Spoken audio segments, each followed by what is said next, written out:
there was a paper written by some professor at Cambridge who said that Jabala was working as a maid or something. You know, she was kind of a prostitute or something like that. So he was, Jabala was a legitimate child. She didn't know who the father was. First of all, it's wrong to say that who the father was. The question was not our father, the question was our lineage. And what the lineage was, very easily the ancient Indian names were all Gopra names. Why can't we figure out? Shankaracharya did. Shankaracharya said that she was a housewife. He uses the word, said when she was young, she became a widow. Either he became a sannyasin or he died. Shankaracharya's own life. Yeah. He's explaining the story of Jabala. Jabala. Are you talking about Jabala or Shankaracharya himself? Well, no, I don't. He may have translated that experience into that context, but no. I'm talking about Jabala. Okay. So, anyway, Satya is very difficult to really determine. Let's go to the Satya of the Ashtadhyayi. So anyway, this system of rules, what is a rule? A rule is, or a sutra is a formulaic statement. And I emphasize formulaic. It's brief.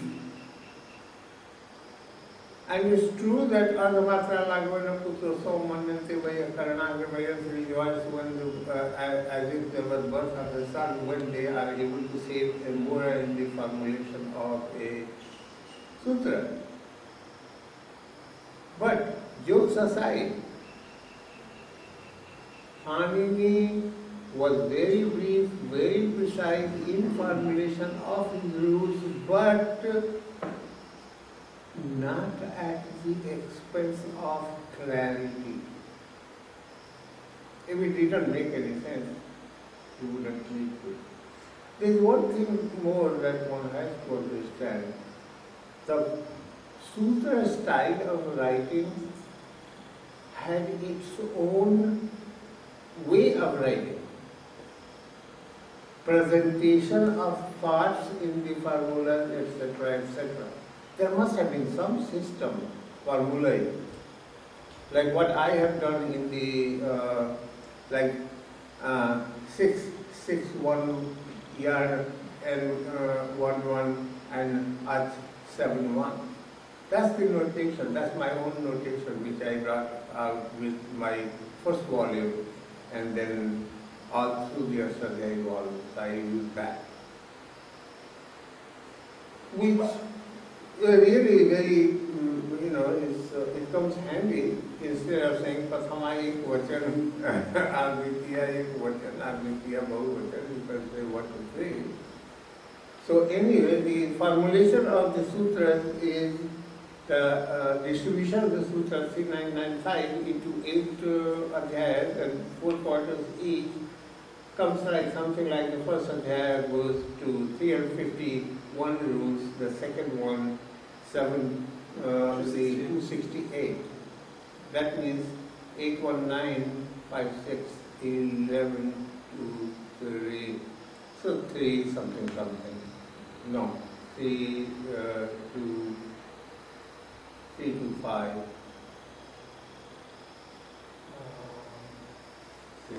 600 650 or something like that. The content itself was determining. And what sutra ended the quarter has to say a great deal about the new topic and at the end of the old topic. Because the Ashtadhyayi at that time was coached down the memory lane. It was not something like write the books and things like that. In the ancient Indian tradition, they say गीति शीघ्री शिराकंपी तथा लिखित पाठका अनर्थ निरुपकंठस्य षड एते पाठका धमाः. Pathaka and Pathaka. Pathaka is what you do, you read, okay? Pathaka is one who recites. I went to Muttur and just to check what was the status of Sanskrit in the village. And they asked me to, they invited me actually. They were doing the Shalagram Puja in the morning. And so I said, what time should I come? They said 4 o'clock. So I went 4 o'clock in my dhoti and uttariya and everything, all like a pandit. So when there I had my camera and the recorder. So I asked for their permission, they allowed me. So there was a semicircle, and in which there were something like 20 students. And between the ages 10, 11 to 15. And they were sitting like this. The teacher it was like a, let's say like a V, like a U or horseshoe. And the teacher was sitting there, and all the samagri for Shaligram Puja was there in a big plate. There was a Shaligramas. So I went, I sought their permission for photographs, which I did, and then I put my recorder, and then I was directed to sit in a place. So I sat down, and then it began. No one, the teacher didn't give any student any indication of what was going to happen and who was going to start and where and what. So he looked on one side, number 1 Batu, he started reciting.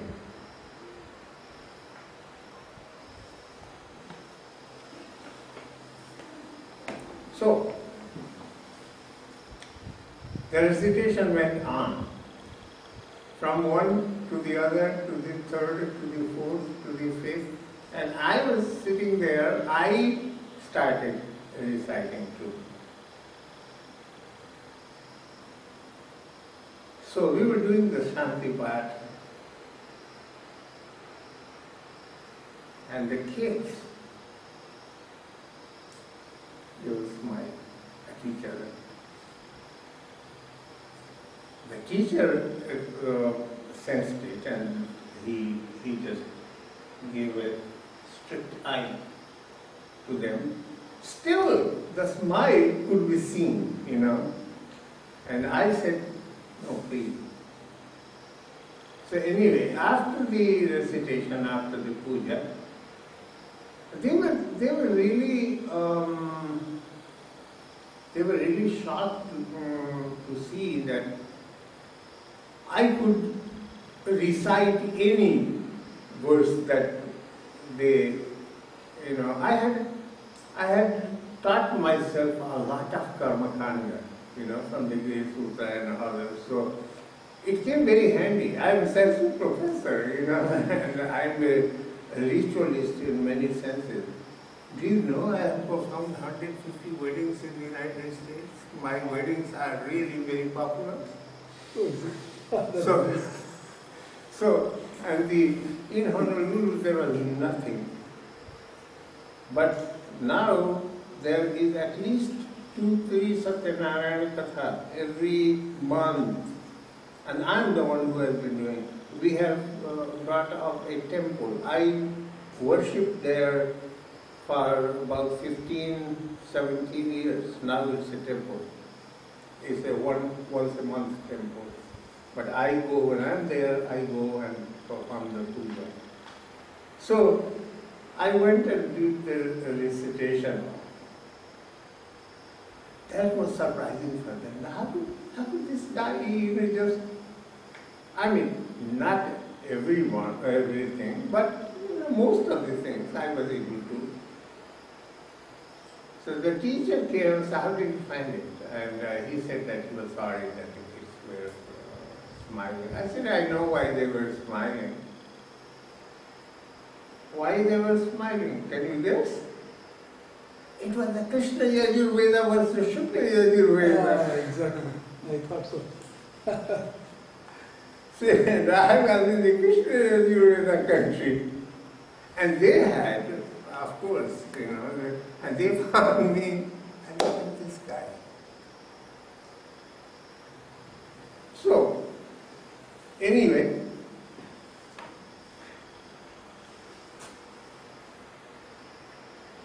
and I have explained to you what Katyayana did. It's a grammar of these three stages. Katyayana did the Vartika, some Uttam Durpachil, and then the Bhashya came, and Bhashya took. So the what you get in the Indian tradition is a tradition, and here I am talking about universal. I am not talking about just one field of grammar. That's why I brought the notion of dharma. You can also find, like what I talked about the Pravahanistita. Patanjali talks about the Himalaya Ganga Prabhavati. What is Prabhu? How to translate that sentence? Himalaya Ganga Prabhavati. Ganga, what? Originates. Originates in the Himalaya? Yeah. Ganga is born in the Himalaya? No, that goes against the Nityatva consideration. Even originates in the Ganga is against. You are locating Ganga at a particular time in the Himalaya. No. Springs. Patanjali says Prathamam Darshanam. Prathamam Darshanam. Okay. You see Ganga first time. You visualize it the first time. That doesn't mean Ganga was not there. And that's how Ganga, this is what tradition is. So what is the difference between religion and dharma? Dharma is, remember, you have to bring it into your character and you have to act. And only then dharma can protect you. It's your sweet will. This is great in Hinduism. It's your will. If you want to, you can accomplish it. You do bad, you earn punya. You don't do good, you earn papa, and you suffer.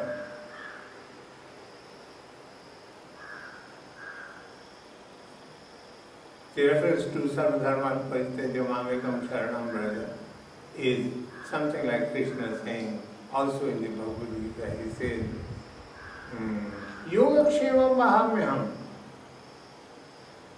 I shall take care of your yoga and kshema. What is yoga?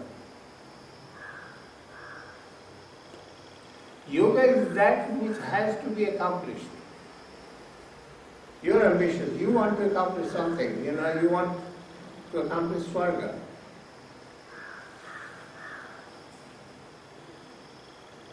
You want to accomplish 1,000 cows. So, but when you have already accomplished 1,000 cows, that is Kshema. Now, to preserve that, to protect that is, so once you got, it's like the, who was the Rishi? Richika. Yeah, Richika, who Had to give the Vishwamitra's father, he went with his daughter and the Rishi saw the daughter, he said, give that girl to me. And he said, in his mind, he said, this poor guy, he wants my daughter, I will take this. So he says that, he said, what is the price? So he said 1,000 Shyam-Karn horses. You want to take 1,000? He said, okay, when I get 1,000 Shyam-Karn horses. So, he stood before, he was told by some agency that he should go stand in front of Ganga and just ask for those horses at a particular place, at a particular time. That happens to be the Bonarda country. People say it's in UP, Gonda. So he went and stood there and he asked Ganga, where are my horses? And out came the 1,000 horses, Shyam-Karna. It was very difficult for him to manage that. And that Supreme Authority, he said, okay, I shall take care of this Kshema. He went and got the girl. That's a different story. So anyway, Katyayana did what he did. Patanjali came. This whole tradition is a symbolic tradition, no matter what field you are talking about. Nothing moves without a pratika. Look at the commentators. Go into the Kavya. What does Malvinath do? Go into Kashika and see what Dinendra Buddhi and others do. They take a pratika, ayuna iti, in bold. And then whatever they have to comment is there. This is the pratika which flows down into the history of the text of this tradition. So what is the pratika for Vyakarana? Shabda. Shabda is the pratika. So you get word, and that pratika is aimed by sutra. That's what Parini does. So, Shabda, Sutra, and then Vritti explains it. So, Vritti. And then comes Vartika. The Vartika takes the Vritti as the pratika, that's why it is called Vartika. And then comes Bhashya. He takes the Vartika as pratika. He doesn't move without a pratika. Even if he doesn't comment on Katyayana's Vartika, he has his own Vartika. Siddhe, Shabdat, Sambandh. There has to be some statement, pratika. That is the Paspashalnika. So anyway, it's a symbolic tradition where you get the repeater. Word, sutra, vritti, vartika, bhashya. There goes the story of the text in the grammar. That's the history. Who cares about when did he happen, whether Buddha was prior to him or that was the revolution he created in the tradition. In the tradition, you have to remember, Panini didn't happen overnight, the Ashadhyayi didn't happen overnight. So, you get the Ashadhyayi, the 8th Adhyaya. Was there some kind of basis for the formulation of the Vartikas or the Bhashya? Was there any guidance received? Things like that? The main purpose Patanjali included a Vartika. First of all, it's not necessarily 4,200 something Vartikas which Katyayana wrote are formulated. I don't like the word wrote because I don't think there was writing at that time. Whatever was there, it's a tremendous memory lane that they had created, and we are lucky, we should be lucky that we have that thing through memory. So, I have argued in the first volume that it's not necessary, it's surprising, it will be surprising to accept that Katyayana wrote just 4,200 Vartikas. He didn't comment on other rules. There could be two reasons. He didn't find it interesting enough, And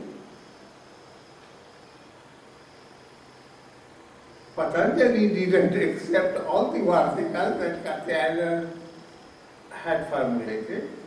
Plus, there were many which didn't come Patanjali's way. So all these things could be there. I wrote Patanjali accepted a Vartika for his comments only if it could contribute something either towards understanding the meaning of a sutra or towards understanding some functional aspect of grammar. It has to be functionally important for the grammar or important for understanding the meaning of the sutra. What Patanjali did was, he was testing the Vartika. So it was a test, as I say, and this was, when you do a test, it happens there. It doesn't happen there. How does it account for that? So that's what he examined Uktanukta Durukta. That was also a test for the sutra itself.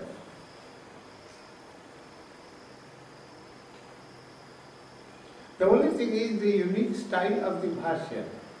Very simple language. But you can end up spending 24 hours understanding what it is. It's not that easy.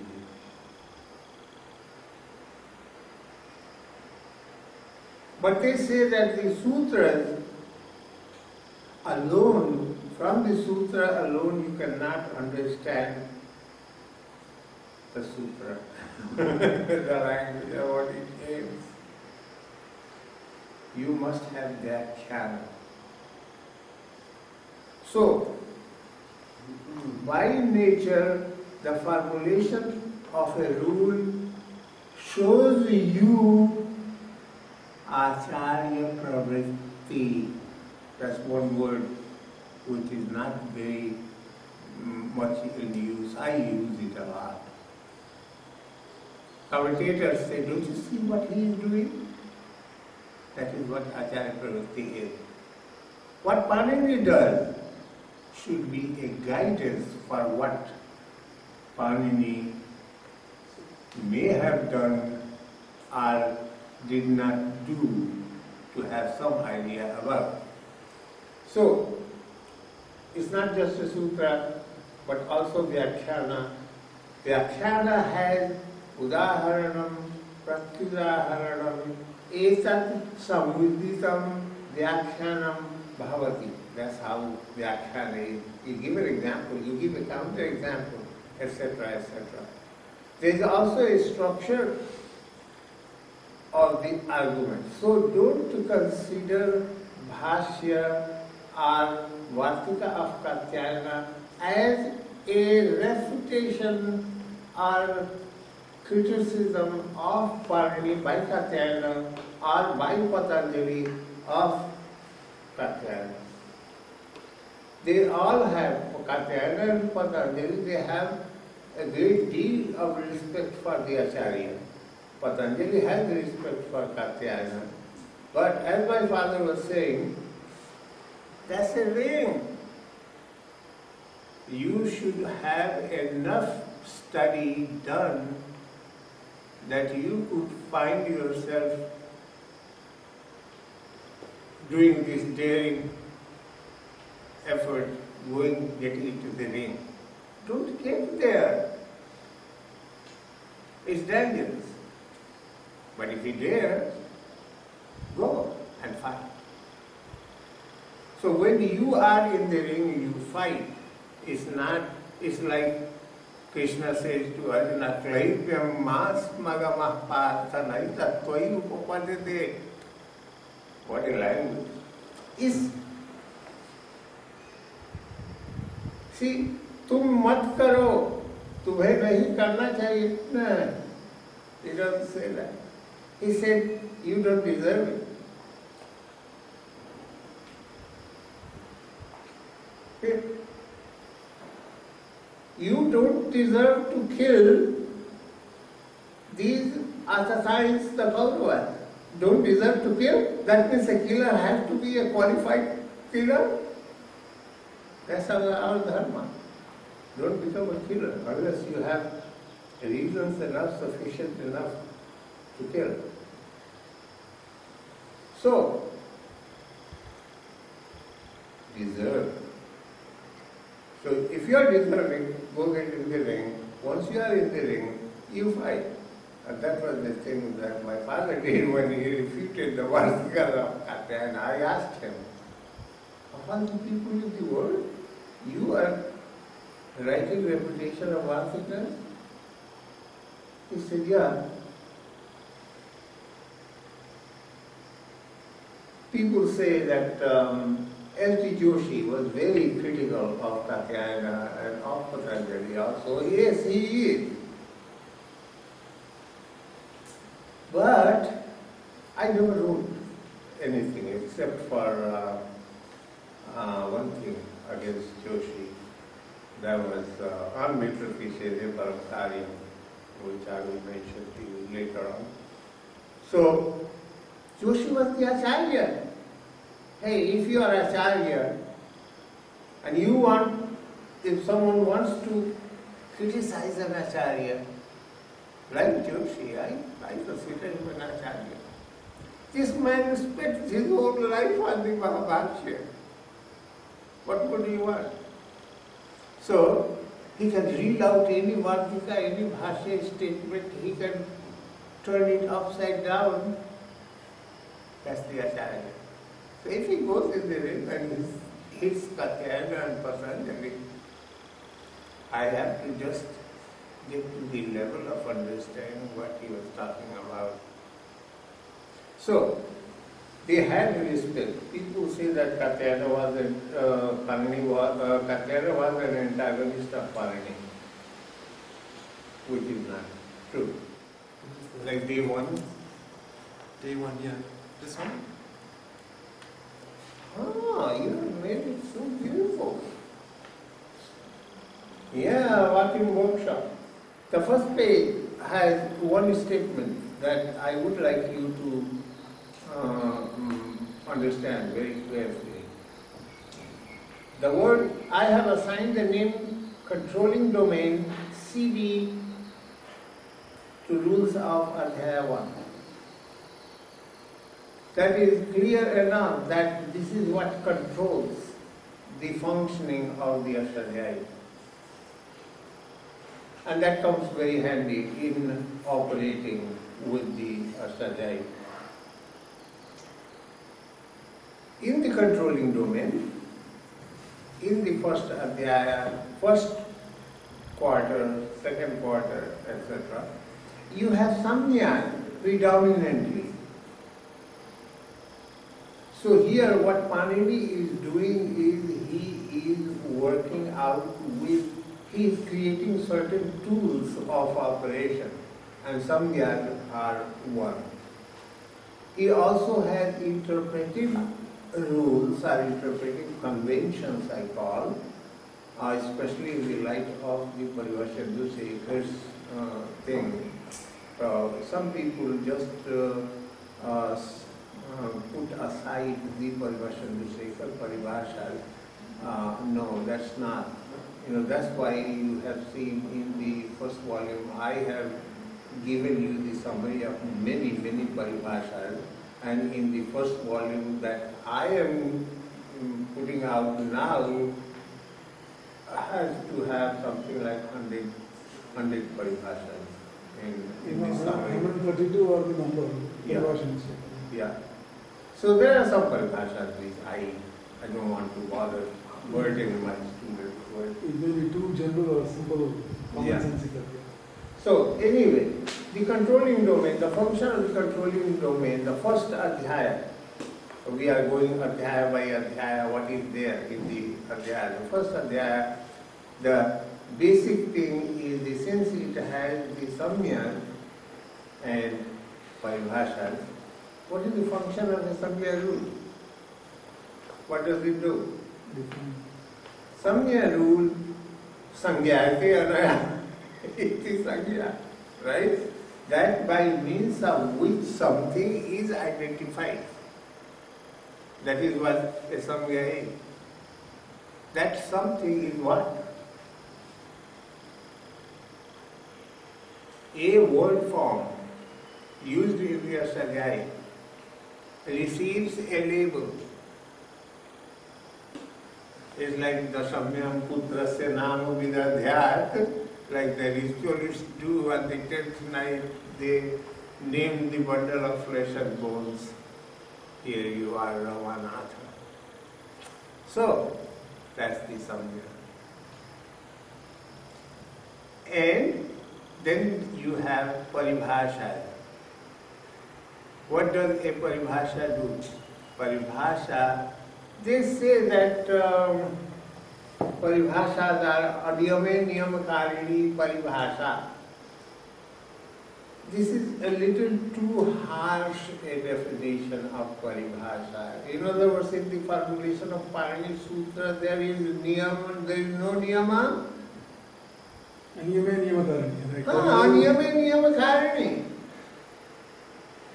Maybe, sir, what they mean to say is whatever is not explicitly said, something that is implicit is brought out by the paribhashas.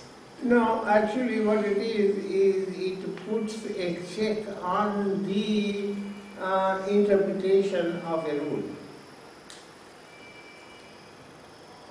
That's what it does.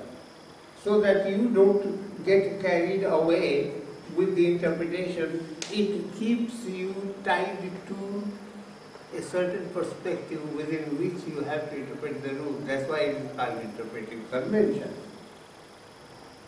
Secondly, interpretive conventions are not the creations of just one person. They always collect those interpretive conventions, whether it was Vyadi or whether it was Panini or whether it was anything. That is why they are the most reason why Panini's grammar didn't happen over time. It's a cumulative effect. It's not just the creation of Panini.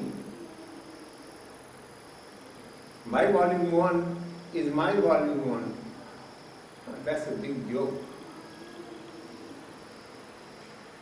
I come in the tradition, I observe the tradition, I put it with my touch. That is what my volume 1 is. I don't take the credit of. So, interpretive conventions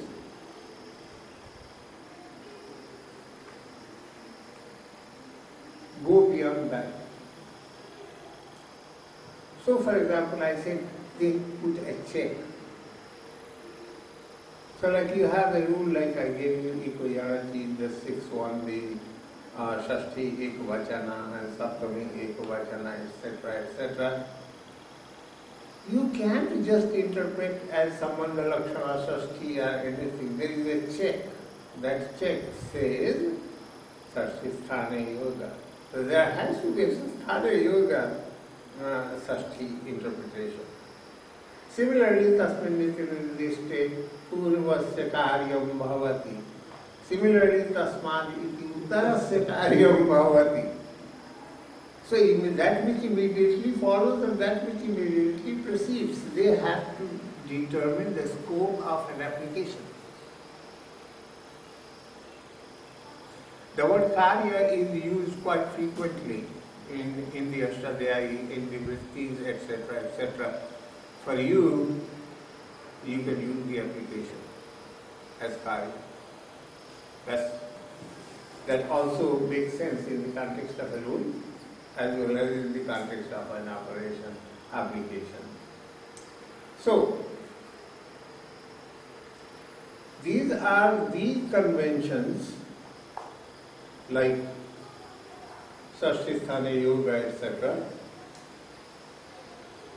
They have, and I'll give you just one example of the Sannyas and Paribhashas, and then we shall move on to some green enough passages.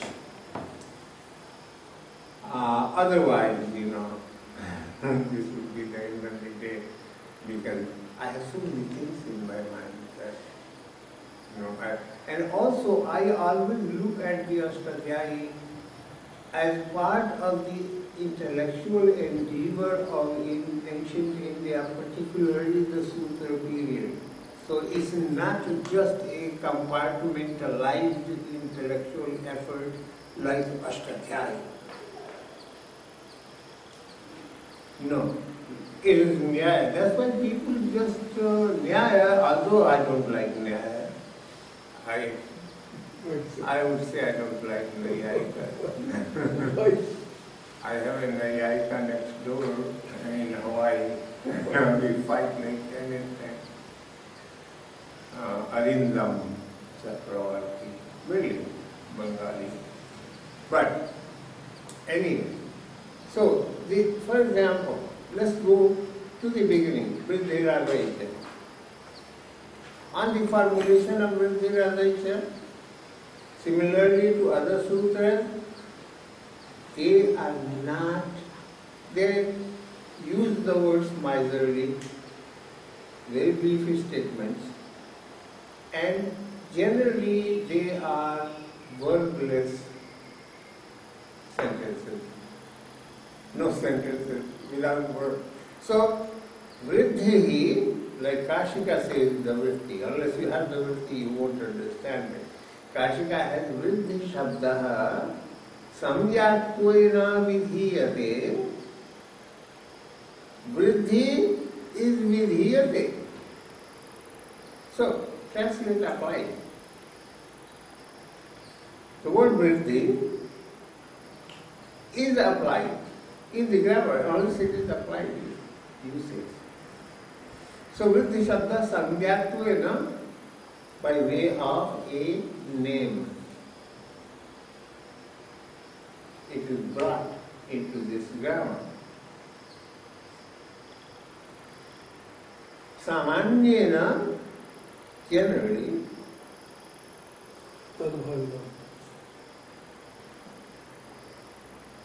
Samanyena, Tadbhavitanam or Tadbhavitanam cha. But don't forget Adai cha, because they are very important. Art. That's the Paninian practice. You have to know this is what Acharya Pravritti is. When he wants to refer to the particular duration and quality of a sound, he caps it with tat. So at,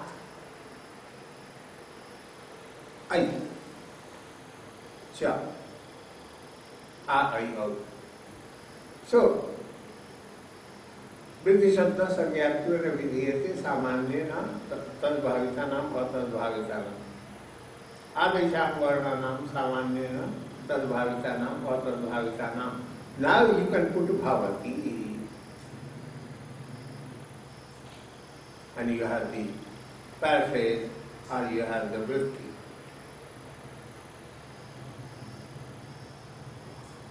This was not enough. So Paridi thought, I better define exactly the context. So he went on to Guna, Adeng Guna, and Adeng Guna is also the same vritti is given for Adeng Guna. Yes. As you can Samanyena Tadbhavitanam or Tadbhavitanam is also there. But then he thought, I better put it in a context. The word vritti and guna is consequential, for in application, if those words are put to action with their ucharana at a place. So if they are given with now vritti, sa, bhu, riti, vyahara, okay, then there was bhu. Similarly, you have to say Vriddhi. Where? Vriddhi Rechi. That is when you have to use expressly the word Vriddhi. So, if the term Vriddhi or Guna is used in the grammar, in an application, if the application is made with the express use of the word Vriddhi, Guna, then it will be a replacement condition where you must have the sthani as ik. Remember sthani? That's where you get in place of that. You have the replacement, but only when the express use of that is made. That also tells you that Vriddhi and Guna has been not brought about yours. You want to take us somewhere? Yes, Pati.